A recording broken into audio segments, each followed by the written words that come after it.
Hello commerce graduate, welcome back to the channel. So guys, आज हम discuss करने वाले हैं बाकी important topics related to your subject fundamental of marketing, practices और थ्योरी ऑफ मार्केटिंग और मार्केटिंग मैनेजमेंट। राइट, इससे पहले वाले पार्ट्स अगर आपने नहीं देखे हैं सो प्लीज चैनल की प्लेलिस्ट में जाके उसे जरूर चेकआउट करेंगे। वेबसाइट का लिंक डिस्क्रिप्शन में, उसे फॉलो करेंगे। टेलीग्राम इंस्टाग्राम में ज्वाइन कर सकते हैं। एंड इवन अगर आपको कोई भी सब्जेक्ट से रिलेटेड पर्सनल क्लास चाहिए सो उसके लिए आप मुझे डीएम कर सकते हैं, टेलीग्राम में भी और इंस्टाग्राम में भी। Right guys, so without any further delay, let's start this video. Now guys, in this part we are going to discuss this topic, that is product life cycle. ठीक है, इससे पहले प्रोडक्ट्स से रिलेटेड हमने काफ़ी topics पढ़े हैं कि न्यू प्रोडक्ट डेवलपमेंट की क्या स्टेजेस हैं, प्रोडक्ट से रिलेटेड प्रोडक्ट क्या है वगैरह वगैरह। आज हम समझेंगे कि प्रोडक्ट लाइफ साइकिल क्या होती है। बहुत इंपॉर्टेंट टॉपिक है, पेपर में काफ़ी बार इससे क्वेश्चन आता है कि प्रोडक्ट लाइफ साइकिल क्या है। Right, so let's understand this. Okay, so product life cycle describes the stages of product goes through from its introduction to the market until it is no longer sold. मतलब जैसे कि एक product की life, जैसे हमारी life cycle क्या होती है, हमारा बर्थ से लेके हमारे डेथ तक का जितनी भी स्टेजेस है वो सारी हमारी एक ह्यूमन की लाइफ साइकिल है। ठीक है, हमारी स्टेजेस हैं। लाइक बर्थ हुआ, देन इन्फेंट स्टेज में आए हम। ठीक है, इन्फेंट से हम चिल्ड्रन में आए, देन हम एडल्ट हुए। ठीक है, फिर हम मिड एज में आए एंड देन हम ओल्ड एज में आए एंड देन हम एक्सपायर हो गए। तो ये हमारी लाइफ साइकिल है। सिमिलरली प्रोडक्ट की भी लाइफ साइकिल होती है। जब उसका बर्थ होता है, मीन्स जहाँ से उसका इंट्रोडक्शन होता है टिल जहाँ पे वो खत्म हो जाता है, मतलब मार्केट में वो बिकता ही नहीं है, वो पूरी लाइफ साइकिल ही क्या होती है, प्रोडक्ट की लाइफ साइकिल कहलाती है। 5 स्टेजेस होते हैं इस प्रोडक्ट की लाइफ साइकिल में, उसको देखते हैं।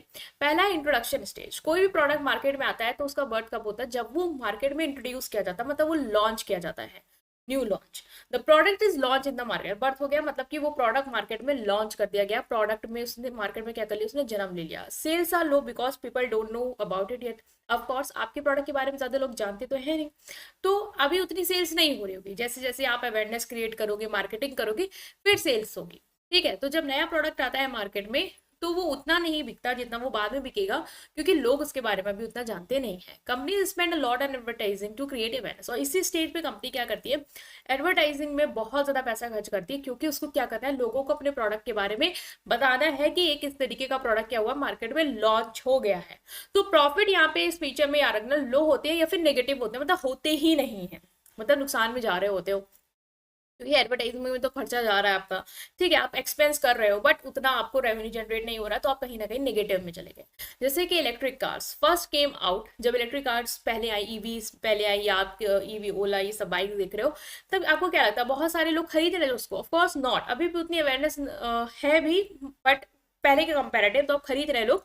बट स्टार्टिंग में जैसे वो आए वैसे कोई नहीं खरीद रहा था, बिकॉज लोगों को लग रहा था कि ये वर्क करेगा या नहीं करेगा, और वो बहुत ही न्यू था। ठीक है, तो ये होता है पहली stage, that is introduction stage. Next आती है ग्रोथ स्टेज। ग्रोथ स्टेज मतलब गेटिंग पॉपुलर। अब आप ग्रो कर रहे हो एज अ प्रोडक्ट, मीन्स आपने कहीं ना कहीं अपनी मार्केट में अवेयरनेस क्रिएट कर ली है। अब लोगों को आपके प्रोडक्ट के बारे में पता चलना शुरू हो गया है, लोग अवेयर हैं। So more people start buying the product. इस स्टेज में क्या होगा, आपके प्रोडक्ट को ज्यादा से ज्यादा लोग क्या कर रहे होंगे, परचेज कर रहे होंगे। मीन्स आपकी सेल्स बहुत क्विकली क्या हो रही होगी, ग्रो हो रही होगी। वाई? बिकॉज लोगों को अब आपके प्रोडक्ट के बारे में पता है, आपने इतनी एडवर्टीजमेंट इंट्रोडक्शन स्टेज में क्रिएट कर दी कि now people are purchasing your product. Profit increases as more people buy. Of course sales ज्यादा होगी तो प्रॉफिट भी इंक्रीज होगा आपका, जैसे जैसे ज्यादा लोग परचेज करेंगे। And competition starts increasing, means competition भी बढ़ने लगता है, बिकॉज जहां आपका प्रोडक्ट अच्छा खासा वर्क कर रहा है, आप जिस थीम के साथ आए हो, तो लोग भी कहीं ना कहीं जो आपकी मार्केट में पहले से हैं वो अब आपको जानने लगे एज अ कॉम्पिटिटर कि हाँ आपका भी प्रोडक्ट टक्कर का है, तो वो भी आपको कहीं ना कहीं एक बीट देना शुरू करेंगे कि हम आपसे अच्छा कुछ लाएं मार्केट में, या जो आपको भी कॉपी करके आ रहे हैं। मान लो का नया कॉन्सेप्ट है, जैसे ईवी आई, तो बहुत सारे ब्रांड्स फिर अपने अपने ईवी इलेक्ट्रिक व्हीकल्स निकालना शुरू कर दिए। ठीक है, तो कंपटीशन भी यहाँ से आपके लिए बढ़ना शुरू हो जाता है। ऐसा ही नहीं है सिर्फ प्रोडक्ट आपकी सेल्स और प्रॉफिट ही बढ़ रहा है, कंपटीशन भी बढ़ना शुरू होता है, आप मार्केट में उतर चुके हो। जैसे smart watches become popular and now more brands चलते। पहले स्मार्ट वॉच आया, नया कॉन्सेप्ट था, लोगों को पता नहीं था, इंट्रोडक्शन स्टेज पे था, उतना बिका नहीं। फिर ग्रोथ स्टेज में आया, जब अवेयरनेस हुई, लोग उसको खरीदने लगे, उनको लगा यस ये वॉच काफी बेनिफिशियल है। उसी के साथ आपने देखा बहुत सारे ब्रांड्स ने अपनी अपनी भी स्मार्ट वॉच लॉन्च कर दी, just to give you a competition. So competition भी बढ़ने लगता है मार्केट में, वही सब कोई बेचना चाहता है जिसकी डिमांड हो रही है और जो चल रहा है।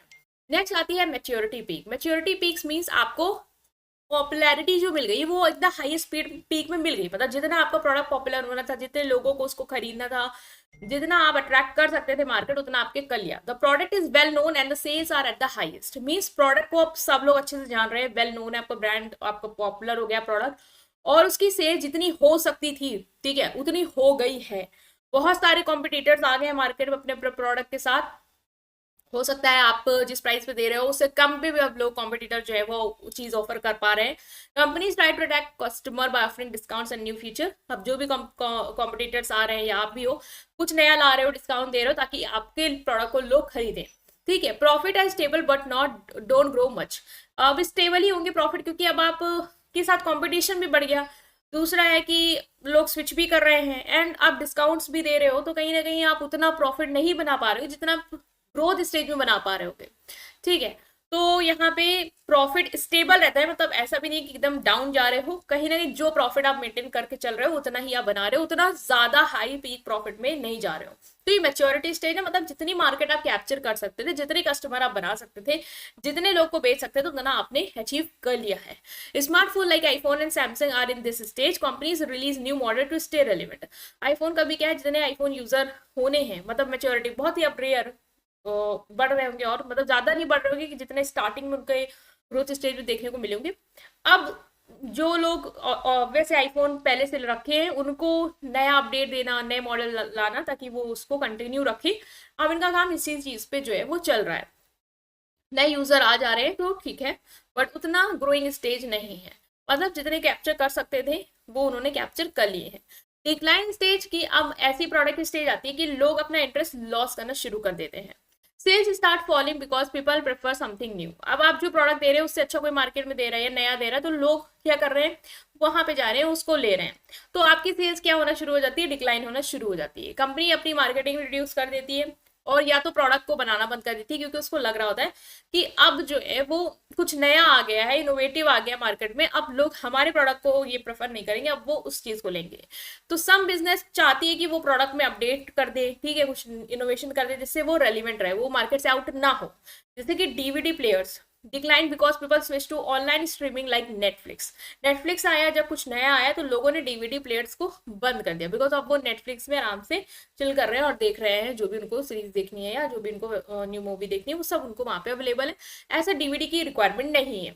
तो पहले जो डीवीडी आया, इंट्रोड्यूस हुआ, लोगों को अवेयरनेस इतना नहीं खरीदा, अवेयर हुई तो बहुत अच्छे से बिका वो, ठीक है। फिर कॉम्पिटिटर्स भी आ गया उसके टक्कर के, जितनी मार्केट कैप्चर कर सकता था कर लिया। उसके बाद जब कुछ नया आया या वो कुछ अपने आप को अपडेट नहीं कर पाया, कुछ नया आया, तो लोग वहां स्विच कर गए, उनको उससे बेटर एक्सपीरियंस मिलने लग गया, तो इसकी सेल्स क्या होगी, डिक्लाइन हुई। तो बेसिकली या तो डिक्लाइन हुई तो या तो मार्केटिंग में खर्चा करने का मतलब है नहीं, क्योंकि आप एडवर्टीजमेंट कर रहे हो कोई फायदा नहीं होगा, लोग दूसरी चीज को प्रेफर कर रहे हैं। तो आप क्या करोगे, अपने खर्चों को ही क्यों करोगे जब प्रॉफिट बन नहीं रहा है, प्रोडक्ट को बनाना बंद करोगे एंड मार्केट से आउट हो जाओगे। So this is declining stage, ठीक है। तो ये 4 स्टेजेस हैं आपकी जो आपको याद रखनी है। पहला है इंट्रोडक्शन, दूसरा है ग्रोथ, देन मैच्योरिटी, ठीक है। पहले आपने क्या किया, इंट्रोडक्शन किया, देन ग्रोथ हुई, देन आप मैच्योरिटी पे आ गए, अब इससे ज्यादा कुछ नहीं बढ़ रहा है, एंड देन आप डिक्लाइन हो गए, ठीक है। ऐसे कुछ ग्राफ आपका बनेगा पीएलसी का, that is product life cycle. Product life cycle क्यों इंपॉर्टेंट है, understanding these stages help business decide when to launch a product.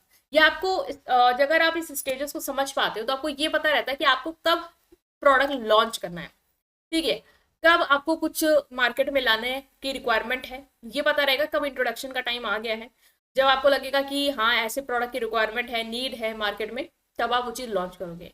No when to invest in marketing, अगर आपको लग रहा है कि प्रोडक्ट का जो ट्रायल हुआ है, इंट्रोड्यूस हुआ है, अच्छी खासी डिमांड उसकी बन सकती है, तभी आप सोचोगे कि मुझे एडवर्टीजमेंट करना है। और अगर ग्रोथ स्टेज के बाद मेच्योरिटी में भी आपको लग रहा है कि आप कैप्चर हो गया है और अब आपके जब डिक्लाइन स्टेज आई है, वो प्रोडक्ट की डिमांड इतनी स्टॉप हो गई है, तो वहां इन्वेस्ट नहीं करना है। तो ये आपको हेल्प करेगा डिसाइड करने में। फाइंड वेज टू इंप्रूव और अपडेट देयर प्रोडक्ट, जैसे आपको लगेगा कि डिमांड डिक्लाइन हो रही है, मार्केट में कुछ नया आया, वहां लोग स्विच कर रहे हैं, तो आपको यहाँ पता चल जाएगा कि आपको अपने प्रोडक्ट में क्या नया करना है या क्या इंप्रूवमेंट लाने, जिससे कस्टमर बेस को आप रिटेन कर पाओ, ठीक है। Each stage need different strategy to keep the product successful. तो हर स्टेज में आपको अलग अलग स्ट्रैटेजी अपनानी पड़ेंगी, चाहे वो इंट्रोडक्शन हो, कैसे मार्केट में इंट्रोड्यूस करना है, कैसे अवेयरनेस करनी है, या ग्रोथ हो कि किस तरीके से और आप सेल्स को इंक्रीज कर सकते हो। हर स्टेज में आपको अलग अलग स्ट्रैटेजीज अपनानी होगी ताकि अपने प्रोडक्ट को सक्सेसफुल कर पाओ। राइट गाइस, तो हमने डिस्कस किया, आई होप आप समझ पाए। स्टिल कोई भी डाउट है कमेंट सेक्शन में पूछेंगे, वीडियो को लाइक करेंगे, चैनल को सब्सक्राइब करेंगे। Thank you.